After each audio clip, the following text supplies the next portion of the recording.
Today we're back for reading. Today's reading buddy is Hallie. Alright, so we're reading chapter 11 of Number the Stars. Will we see you again soon, Peter? So last time we looked, they were going to open up the casket. Anne-Marie blinked across the dark room. She saw Ellen, too, peering into the narrow wooden box in surprise. There was no one in the casket at all. Instead, it seemed to be stuffed with folded blankets and articles of clothing. Peter began to lift the things out and distribute them to the silent people in the room. He handed heavy coats to the man and wife, and another to the old man with the beard. "It will be very cold," he murmured. "Put them on." He found a thick sweater for Mrs. Rosen and a woolen jacket for Ellen's father. After a moment of rummaging through the folded things, he found a smaller winter jacket and handed it to Ellen. Anne-Marie watched as Ellen took the jacket in her arms and looked at it. It was patched and worn. It was true that there had been a few new clothes for anyone during the recent years, but still Ellen's mother had always managed to make clothes for her daughter, often using old things that she was able to take apart and refashion in a way that made them seem brand new. Never had Ellen worn anything so shabby and old. But she put it on, pulled it around her, and buttoned the mismatched buttons.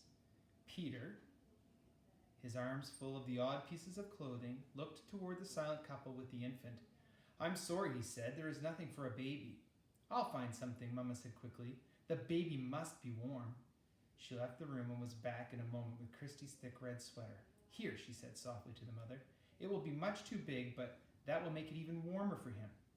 The woman spoke for the first time. "Her," she whispered. "She's a girl. Her name is Rachel."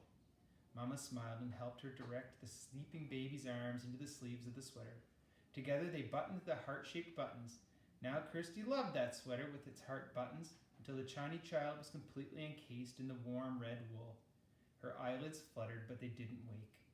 Peter reached into his pocket and took something out. He went to the parents and leaned down toward the baby. He opened the lid of the small bottle in his hand. "How much does she weigh?" Peter asked. "She is 7 pounds when she was born," said the young woman, "and she's gained a little, but not very much. Maybe she weighs 8 pounds? No more. Then a few drops will be enough. It has no taste. She won't even notice."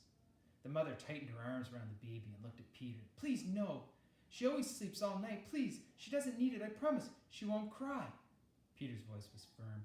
"We can't take a chance," he said. He inserted the dropper of the bottle into the baby's tiny mouth and squeezed a few drops of liquid onto her tongue. The baby yawned and swallowed, and the mother closed her eyes. Her husband gripped her shoulder. Next, Peter removed the folded blankets from the coffin one by one and handed them around. "Carry these with you," he said. "You will need them later, for warmth." Anne-Marie's mother moved around the room, and each person was given a small package of food, the cheese and bread and apples that Anne-Marie had helped her prepare in the kitchen hours before.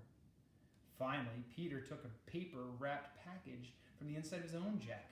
He looked around the room at the assembled people now dressed in the bulky winter clothing and then motioned to Mr. Rosen, who followed him to the hall. Anne-Marie could overhear their conversation. "Mr. Rosen," Peter said, "I must get this to Henrik, but I might not see him. I'm going to take the others, only to the harbor, and they will go to the boat alone. I want you to deliver this, without fail. It is of great importance." There was a moment of silence in the hall, and Anne-Marie knew that Peter must be giving the packet to Mr. Rosen. Anne-Marie could not see it protruding from Mr. Rosen's pocket when he returned to the room and sat down, but she knew it was there. Mr. Rosen had a puzzled look. He didn't know what the packet contained, and he hadn't asked. It was one time, Anne-Marie realized, when they protected one another by not telling.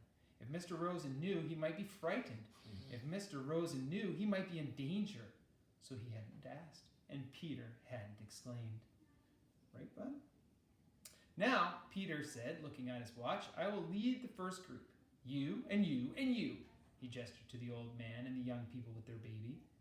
"Ings," he said. Anne-Marie realized that it was the first time that she had heard Peter Nielsen call her mother by her first name. Before, it had always been Mrs. Johansson, or, in the old days, during the merriment and excitement, he had occasionally called her Mama. Now it was Inge. It was as if he had moved beyond his own youth and taken a place in the world of adults.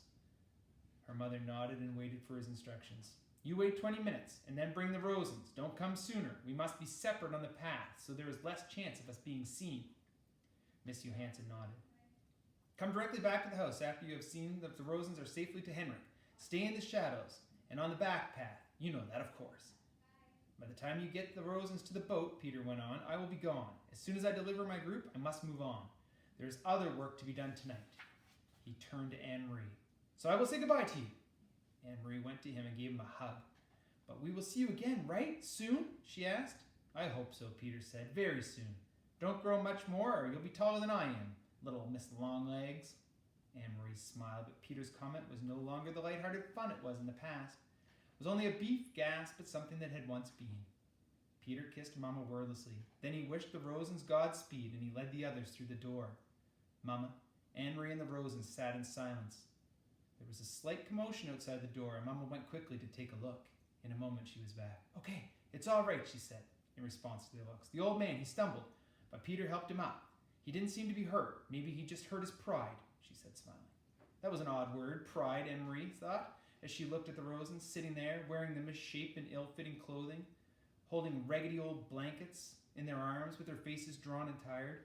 She remembered the earlier, happier times, Mrs. Rosen, her hair neatly combed, lighting the Sabbath candles and saying the prayer, and Mr. Rosen sitting in his big chair in the living room, studying his books, correcting papers, and adjusting his glasses, looking up every once in a while to complain good-naturedly about the lack of good lighting in his apartment. She remembered Ellen in the school play, moving confidently across the stage, her gestures sure, her voice clear. All of those things, those sources of pride, the candlesticks, the books, the daydreams, the theater, they'd all been left behind, back in Copenhagen. They had nothing with them now. There was only the clothing of unknown people that they had for warmth, the food from Henrik's farm for survival, and the dark path that lay ahead, through the woods and off to freedom. Anne-Marie realized, though, she had not really been told that Uncle Henrik was going to take them in his boat across the sea to Sweden. She knew how frightened Miss Rosen was of the sea, its width, its depth, its cold. She knew how frightened Ellen was of soldiers with their guns and their boots, who were certainly out looking for them, even now. And she knew how frightened they all would be of their uncertain future.